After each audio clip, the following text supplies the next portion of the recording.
I'll never forget the day they came for my car.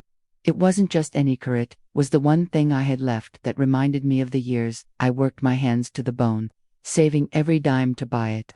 It was freedom on four wheels, my escape, my pride.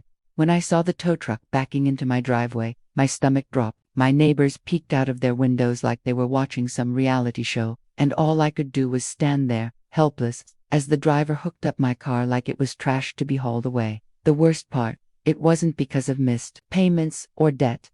No, this was personal. My own family had pushed me into a corner, whispering lies and calling me irresponsible, just so they could claim control over my life.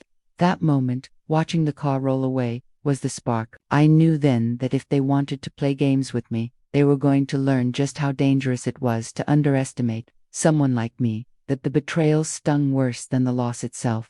My daughter and her husband were the ones who pulled the strings behind my back. They told the bank I wasn't fit to handle my own finances, that I was forgetful, reckless, even a danger on the road. Lies, all lies. They painted me as some fragile old woman who couldn't tell left from right, just so they could take control of my accounts and assets. And the car. That was the first trophy they wanted off the list. When I confronted them, they smiled like they were doing me a favor, saying it was for my own safety. I wanted to scream, to shake them, to make them understand that this wasn't about safety, it was about control. That car was my independence, and they stripped it away with smug little grins. I went to bed that night with rage burning hotter than I'd felt in years, my mind already spinning with thoughts of how I'd make them regret underestimating me. I realized quickly that shouting and arguing wouldn't get me anywhere. They had the paperwork, the fake concern, and the confidence that I'd just roll over. That's when I decided to change the game.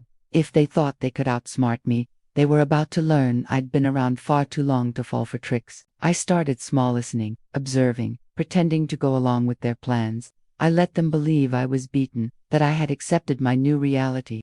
Meanwhile, I was collecting receipts, emails, and every single piece of evidence that proved how they manipulated the system to make me look incompetent. I even made friends with a young clerk at the DMV, who helped me uncover documents my daughter had forged. Every night, I wrote down my steps in a notebook, mapping out a strategy like I was planning a heist. They took my car, yes, but I was about to take something they couldn't buy back: their peace of mind, their sleep, their comfort.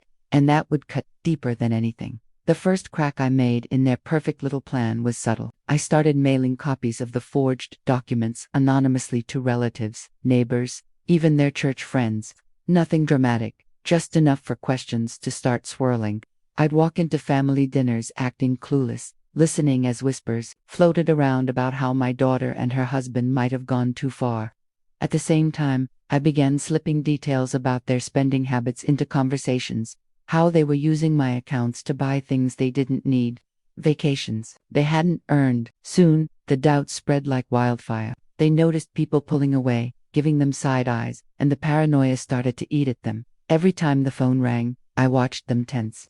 Every letter in the mail, they'd rip open like it was a bomb. I didn't need to raise my voice or lift a finger. I just let the truth I'd uncovered slowly chip away at the shiny image they'd built, and I could see it working.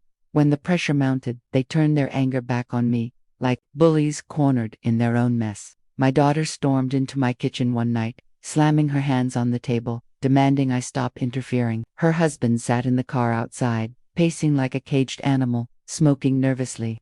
They thought their intimidation would scare me into silence, but I just sipped my tea and stared her down. That night, instead of crying like they expected, I wrote up a detailed letter outlining every shady move they had pulled, from forging my signature on paperwork to the unauthorized loan in my name. The next morning, that letter was mailed anonymously to the State Fraud Division. By the time they realized what I had done, it was already too late. They were fighting shadows on every side, lashing out at each other, unraveling before my very eyes. The fallout hit them faster than they ever imagined.